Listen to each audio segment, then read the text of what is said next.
Informasi tambahan, untuk merespon pertanyaan yang masuk di, kuis, itu tentang pemeriksaan, rapid ya, rapid test gitu ya. Kayaknya teman-teman masih banyak yang menjawab dengan, kurang tepat gitu, walaupun tadi sudah diluruskan oleh, Dokter Tri Hariguntar. Ya jadi, pemeriksaan itu kan ada kita sering mendengarnya ada rapid test gitu ya. Rapid test-nya ada antigen, ada antibody gitu. Nah, orang sering merasa bahwa, eee, kalau apa, negatif gitu ya atau non reaktif itu bedanya apa sih gitu. Terus kalau misalkan negatif atau non reaktif itu kemudian jadi bebas keluyuran kemana-mana, bebas nggak pakai masker, apakah seperti itu gitu. Nah, saya ingin kembali apa namanya mengingatkan ya, menguatkan informasi misalnya bahwa untuk mendeteksi apa terjadinya infeksi atau kemungkinan terjadinya infeksi, sebenarnya kan ada 4 syarat ya. Kalau di HIV itu, kita sering bahasnya itu ada pintu masuk. Ini contoh ya untuk HIV, itu harus ada pintu masuk dan keluarnya virus. Jadi ada exit dan enter-nya. Kemudian ada 2 syarat lagi ya, harus virusnya tadi sudah disebutkan oleh Dokter Tri, virusnya harus hidup, survive. Kemudian jumlahnya harus cukup, sufficient. Ya, jadi ada exit enter 1 2, kemudian 3 dan 4-nya adalah survive dan sufficient.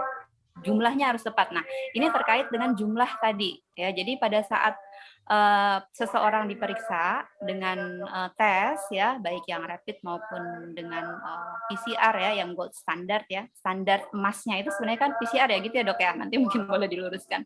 Tapi kita ingin lihat hasil yang lebih cepat mungkin bisa dengan rapid test yang tadi ada 2 jenis itu tadi.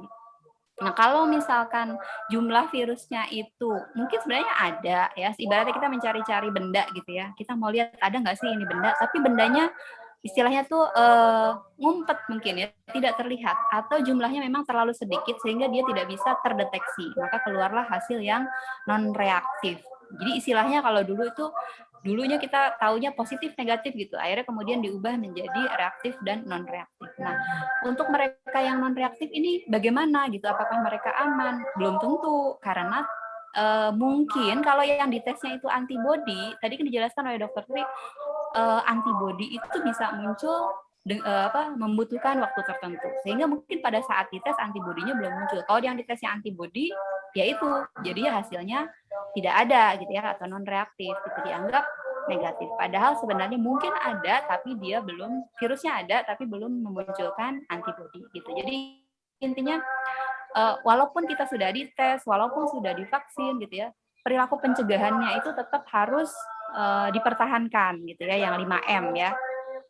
Udah hafal deh semuanya tuh ya. Termasuk kalau misalkan keluar-keluar yang nggak perlu, ya jangan deh, nggak usah gitu ya. Libur-libur, piknik-piknik gitu ya, ditahan dulu. Virtual aja sementara. Kecuali kalau memang ada situasi yang mendesak dan kita tahu mungkin ya, kita tahu pasti. Mungkin ada juga orang yang bilang, ya udah deh kalau misalnya terlalu khawatir ya, terlalu parno juga akhirnya kita nggak bisa ngapa-ngapain gitu ya. Yang penting kita lakukan pencegahan yang bisa kita lakukan ya, masker gitu ya, jaga jarak dan seterusnya. Mungkin itu yang bisa ditambahkan.